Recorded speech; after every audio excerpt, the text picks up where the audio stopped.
don't know that yet that they are doll collectors. How are you doing that? Yeah, you know, you have to. Internet is a big help, and of course, I mean, first of all, this is that I'm give advertisements in magazines. I'm give advertisements in other magazines. I know. I mean, it's from Russia to Holland and Spain and Italy, and Germany, of course, and America. This the American market was always very important for me. Okay. Yeah. All right. So how did you get your start in doll making? Not that I really wanted to go in the doll making business, because there was nothing, absolutely nothing. It was only to make a doll for my oldest son. Okay. And I'm a fashion designer. I'm able to paint and to draw everything, but I wasn't able to make it in 3 dimensions.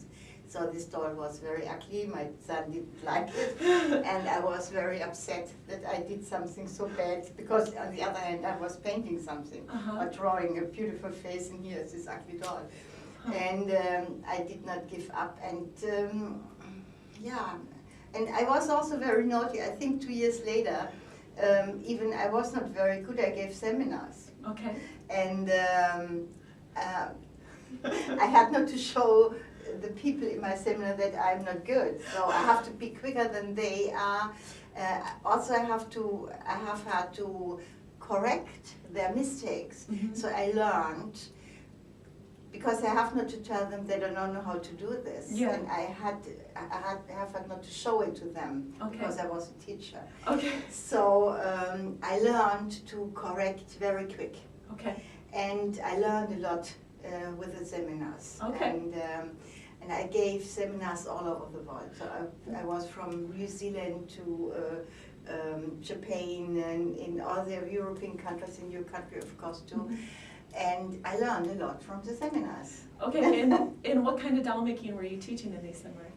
The first seminars was in Cernit, because I had the first piece of Cernit from a company in my hands, because I was a fashion designer also for fashion jewelries and belts. Okay. And they told me try to do something, and so I made the first dolls in Cernit, and later also my seminars in Cernit. Okay. Yeah. All right. It's like super sculpting. Okay. Said, yeah. After 36 years as a doll artist, how have you changed and evolved as an artist? And you touched on this a little bit, but how has the industry changed? For instance, we recently lost an industry great, Annette Hempstead. Yeah. I was crying. Yeah. I was crying because it's not necessary. Unfortunately, maybe you want. Do you want me to speak about this? Yes, I do.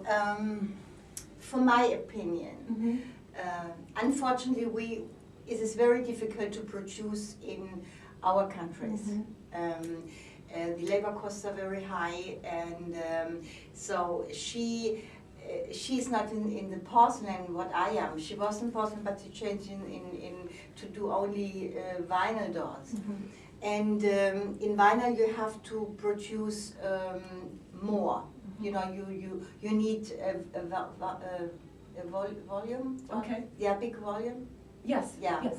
And capacity. Okay. And for this you need people. Okay. And in German the labor costs are very, very high. Okay. So for her, instead to go to China or in countries where you can produce more inexpensive, she decided to make maybe more, or changed her market in half, to give it to the shops and half to give it to the collectors. And this did not work 30 years ago like this, and it will not, maybe 20 years ago it didn't work like this, and it will not work in the future. You have to decide what you are doing, collectors direct or shops. Okay. And I think the labor costs killed also. I mean, she did not want to change. She did not want to work outside. She wanted to have her German company, and I have a lot of respect of this. Okay. But unfortunately for the collectors, maybe she's coming with something else, you know. Hopefully. Yeah, maybe you know, you never know. Yeah. And she's such a talented lady, let's wait. Maybe there is something open in the letter, and maybe there's something. Okay. And maybe it's okay. Yeah. Yeah, we're waiting for you. So 30 years ago, you had mentioned that you had to find collectors too. I mean, 30 years ago it was like I want to do it. But then there was a man, Matthias Wanke in Germany. He founded the Global Doll Society. And with this, he made the first doll shows in Europe. And I was very curious, and I wanted to be there. Okay. And he gave me, and these were the doll shows, but only for antique dolls. And I came with my new dolls. Okay. And people, so he gave me a table, and I was in the middle of all these antique, beautiful antique dolls with my new dolls. Mm-hmm. And people asked me from when? You know, which century are these dolls? And I said, this is from this morning, this is from yesterday. And oh, you dolls, oh, and the hands are much too big. And I said, no, have a look. And I explained proportions, and so I sold 3 or something. I had only 4, and I sold 3.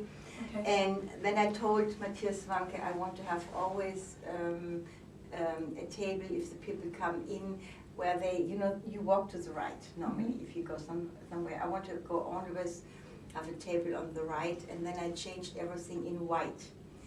Every dress was white, the table was white, and people saw immediately between all the colors of the antique dolls the white table.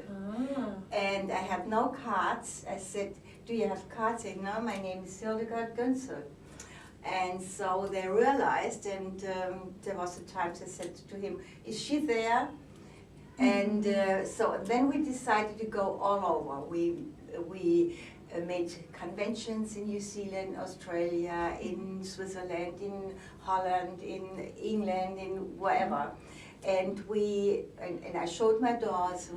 We had people from all over the world, from America, from England, from Germany, experts in antique dolls. And they gave lectures and speeches, and I spoke for the new dolls. This was absolutely exciting. And